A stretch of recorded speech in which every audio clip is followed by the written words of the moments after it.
9h21, toujours en direct sur TV Finance. Il est temps de retrouver notre premier invité, Jean-Bernard Paya, expert en analyse technique. Bonjour. Bonjour à toutes, bonjour à tous. Alors, on va parler du CAC et du DAX, mais peut-être pour commencer, un mot de cette situation très compliquée avec l'Italie. Exactement. En effet, les marchés ont continué à casser les niveaux importants en ce début de semaine. Les raisons sont quasiment les mêmes que la semaine dernière. Comme on pouvait s'y attendre, la Commission européenne a rejeté le budget italien dans sa forme actuelle. Une première, il faut le souligner, dans la zone euro, car auparavant, la Commission n'avait jamais rejeté le budget d'un pays de la zone, qui, je le rappelle, continuera à poser son déficit public ainsi que la dette, si ce budget est adopté dans l'état actuel. Il est clair que le gouvernement italien n'a pas l'intention de fléchir, sauf si le taux d'emprunt augmente trop, car elle aura du mal à rembourser ses emprunts. Car avec une dette de 132% par rapport au PIB déjà, ce sera vraiment dur pour le remboursement des emprunts. Pour le moment, il n'y a pas encore de contagion et tant que cela continue, je ne pense pas que la BCE interviendra. L'Italie a maintenant 3 semaines pour présenter un nouveau budget. Mais je ne sais pas. À mon avis, ils ne lâcheront pas du lest comme ça. Mais alors comment ça pèse tout ça en Europe, notamment sur le CAC, peut-être aussi sur le DAX ? Écoutez, nous avons vu aussi par rapport, il y a un cocktail assez explosif au niveau macroéconomique ces temps-ci. On a vu que le CAC et le DAX ont cassé des niveaux très très importants ce début de semaine. Et il y a aussi quelques autres faits au niveau macroéconomique, dont la guerre commerciale entre la Chine et les US, avec une crainte que les revenus des entreprises implantées aux US soient revus à la baisse. Il y a aussi le Brexit qui est toujours d'actualité. Il y a l'implication de l'Arabie Saoudite dans l'assassinat du journaliste Khashoggi et la demande d'explications plus détaillées de plusieurs États et Donald Trump qui souffle le chaud et le froid à ce sujet. Et aussi ce qui nous avait permis de rebondir la semaine dernière, c'est-à-dire les résultats des entreprises, mais les résultats cette semaine n'ont pas été à la hauteur des attentes, notamment je pense à Atos en France, à Caterpillar, à 3M, qui ont quand même déçu. Alors, nous avons vu que les indices, surtout hier, ont terminé dans le rouge, les indices phares. Wall Street, qui a accéléré à la baisse hier en début de séance, a rebondi en fin de séance, donc on va dire que la baisse fut contenue. Et la semaine dernière, lors de mon intervention concernant le CAC, je disais que c'était un rebond technique et qu'il ne fallait pas casser les niveaux 5060, 5050. En effet, ce rebond fut de courte durée. Et ces niveaux ont été cassés. À l'heure du jour, nous sommes clairement installés dans une dynamique baissière et les marchés sont très fébriles. Et vous, comment vous travaillez à titre personnel sur un marché aussi tendu et qui a baissé très rapidement et très durement ces dernières semaines ? Alors, comme je le dis depuis quelques semaines déjà, la tendance, le pied est baissier. Donc, ce que je fais, moi, c'est que je travaille à l'avance. Mais j'essaie de capter des écarts, si vous voulez, de profiter des écarts à la baisse. Mais en travaillant à la baisse les marchés, surtout pas à la hausse. En ce moment, dans une tendance aussi baissière, parce que les accélérations peuvent aller très vite.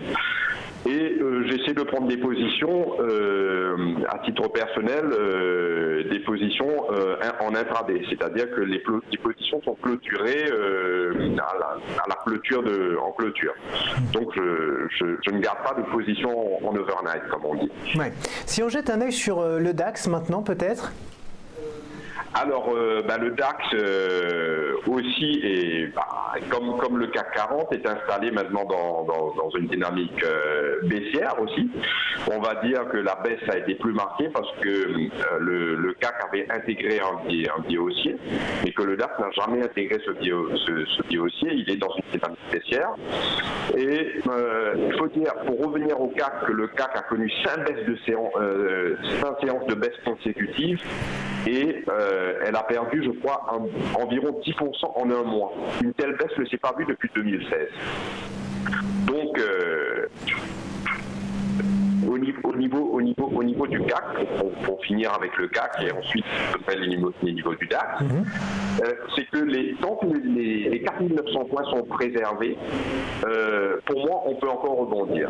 Donc, si vous voulez, la baisse reste... on peut encore rebondir, on va dire pas facilement, mais voilà. C'est un qu'il faut faire très très attention, sur lequel c'est un support, les 4900 points seront un support, donc il faudra surveiller ça dans les jours à venir, peut-être même ce soir. Et pour repasser dans un pied, on va dire neutre concernant le CAC, il faudrait qu'on repasse au-dessus des 5150 points, 5225 points, excusez-moi. On pourrait intégrer un biais neutre, mais aujourd'hui, il serait de bon augure si on pouvait préserver passer au-dessus des 5050 points. Et quant au DAX, je pense que le DAX peut aller un peu plus bas. Parce que le CAC ainsi que le DAX sont dans une parité, comme on appelle. Et la baisse, on peut aller un peu plus bas, mais je pense que voilà, il n'y aura pas d'accélération baissière pour le moment. Mais pour que le DAX repasse au-dessus, repasse dans une zone neutre, il faudrait qu'il repasse au-dessus des 11 900 et 12 000 points. Donc c'est assez loin pour le moment.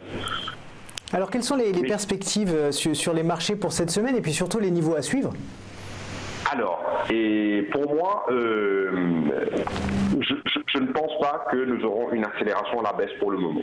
Nous pouvons bien sûr aller un petit peu plus bas, il n'y a pas de souci pour cela, mais je ne pense pas que nous aurons une accélération. Bien sûr, je parle à très court terme, c'est-à-dire aujourd'hui et peut-être demain, pas plus loin que ça, parce que c'est difficile aujourd'hui, comme vous le constatez vous-même, d'avoir une vision à long terme sur les marchés actuels, parce que tout doit aller vraiment très vite. Alors moi, concernant le CAC, je garderai comme niveau ne pas casser les 4900 points. C'est très important de préserver les 4900 points. Et le DAX, je pense qu'on peut aller un petit peu, d'ailleurs ce niveau a été cassé, les 11 400 points. Et donc je pense qu'on peut, même si on va un petit peu plus bas, je pense qu'il n'y aura pas de problème. Mais il faut pas qu'on casse qu'on commence à casser les 11 200, les 11 100 points. Si on commence à casser ces niveaux-là, là, ça deviendra un peu plus compliqué pour rebondir. Ouais, donc un mot pour conclure, c'est prudence ? Alors oui, la prudence reste de mise, car nous avons toujours cet environnement macroéconomique compliqué.